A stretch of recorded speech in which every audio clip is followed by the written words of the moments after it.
Good morning, guys. As you can see, another smoky day. I slept pretty well last night. Didn't really seem to be affected by the bear charge yesterday at all.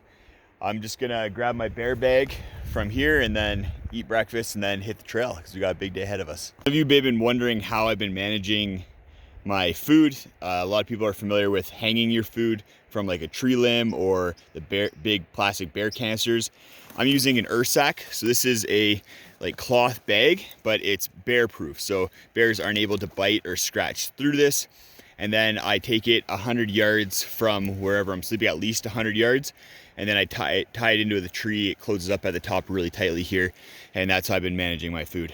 So made it up to Palliser Pass, marked by this little monument here, and it's also the boundary between British Columbia and Alberta and marks the boundary for the national park system. So from here, for the rest of Section C up until the next 0 day, we're going to be in national parks, which is really cool. A little bit in provincial parks when we get up to Mount Assiniboine, because Mount Assiniboine's in British Columbia Provincial Park. But that spot I'm really looking forward to. We're going to be camping at Magog Lake tonight, and it's, from everything I've heard, it's one of the most beautiful spots in the Canadian Rockies. The smoke cleared up a little bit yesterday afternoon, so hopefully the same thing happens today so we can get some really nice views of the mountain and the lake.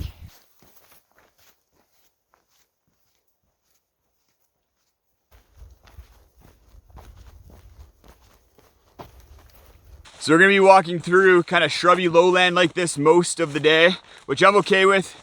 There's good line of sight everywhere. It's not bear habitat, so hopefully no more bear encounters.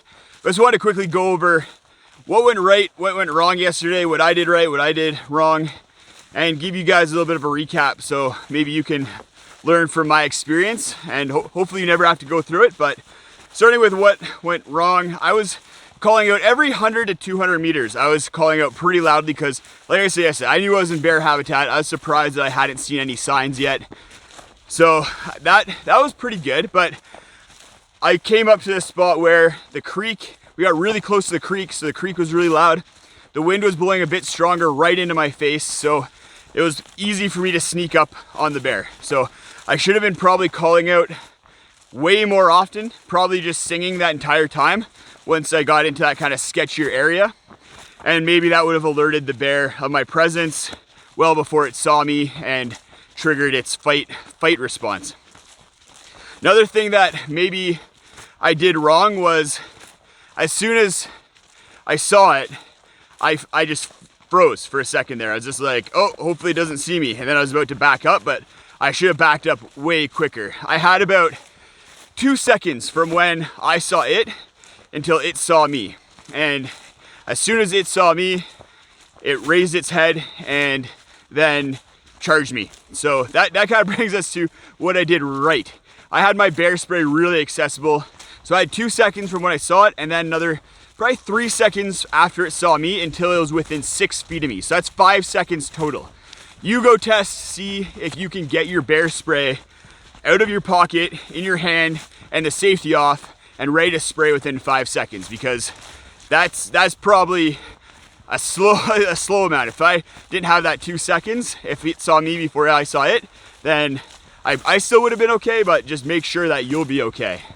Another thing that I did right was I know how to use bear spray. I've actually used simulated bear spray before during training exercises for work. I have had it ingrained in me that you wait until the bear is close before spraying bear spray. And that's what I did. I waited until the bear had charged to within about 6 feet of me, sprayed it right in the face, and at that point it stopped, turned around and ran away. I don't know how far it ran away, because at that point I went down that hill into the creek bed. But if I didn't have the bear spray and I hadn't sprayed it properly, who knows what would have happened.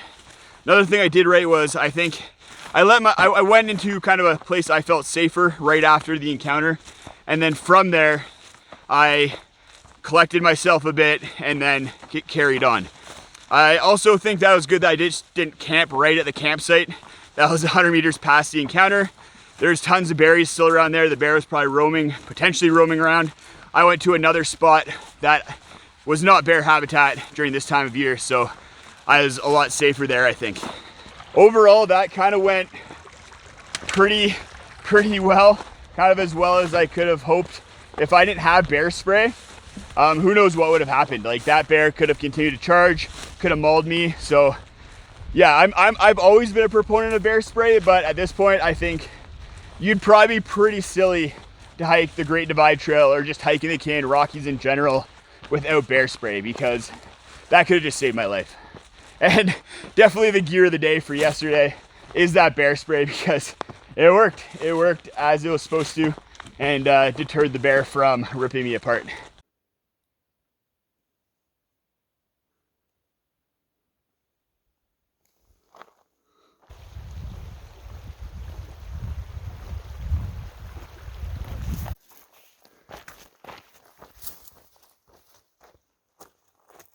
I'm feeling pretty good today after yesterday's grizz encounter. I wasn't sure how I was gonna feel. I wasn't sure if I was gonna be able to sleep and whether I was gonna be super nervous hiking today, especially through some of the berry shrub areas, but feeling good. I'm not gonna lie, I definitely was questioning whether it's worth it. There's always a risk of serious consequences when you do anything, and no different on the GDT. If that grizzly bear encounter had gone differently, I could have been seriously injured or died, but it's so rare. I've been hiking for 8 years in the Canadian Rockies, 3,000 kilometers, over 3,000 kilometers, and that's the first time I've ever been charged by a grizzly bear. First time I've even had an encounter with a grizzly bear, even remotely close like that. Even the time when I startled a bear earlier on the GDT, it wasn't the same kind of experience, that's for sure. So I'm feeling good. I'm feeling confident, and I'm gonna continue this hike, and hopefully the GDT is over trying to test me as much as it feels like it has been. So just ran into James, Ethan, Greg, and Gary at the Birdwood campsite. Awesome to meet them. They watch the channel, so that's always really cool, and they gave me some great intel about weather coming up. It's supposed to get really cold. Rain tonight, rain all day tomorrow, and then snow potentially the next day. So it's definitely gonna get chilly, and I figured it'd snow at least once on this trip.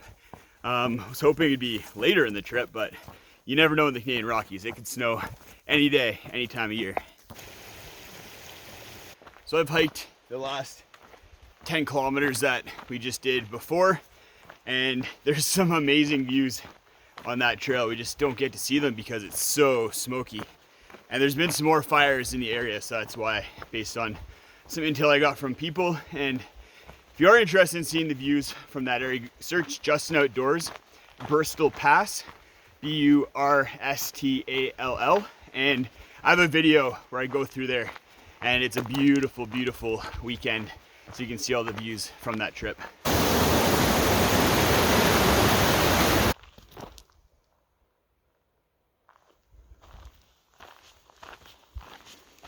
This is the tale of Captain Jack Sparrow, pirate so brave on the 7 seas, a mystical quest to the Isle of Tortuga. So we made it to Marvel Lake. It's really too bad that the smoke is so bad, because this is one of the most beautiful places that I've been. The lake is amazing. It's gigantic. We're going to be following that edge of it all the way to basically the end, and then heading up over Wonder Pass and then down into the Mount Assiniboine Valley. Maybe the smoke will clear by the time we get to Mount Assiniboine, because I would love to get some really nice views of that. You can kind of see the lake down there.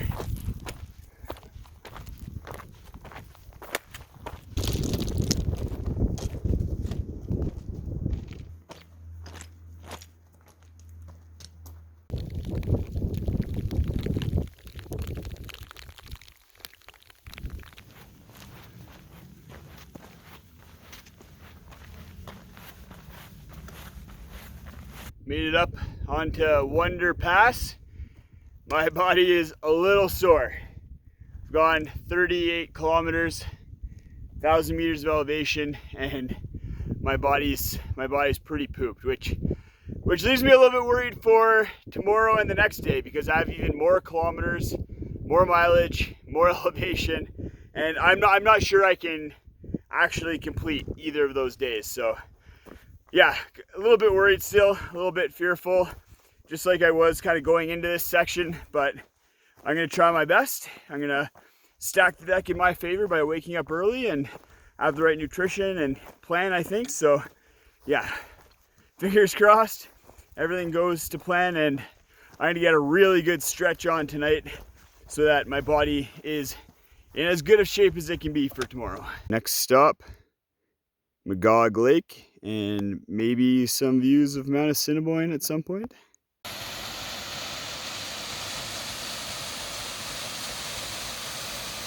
If it was baller like Dan Becker, I would have stayed in one of these little huts. Again, nice big eating area.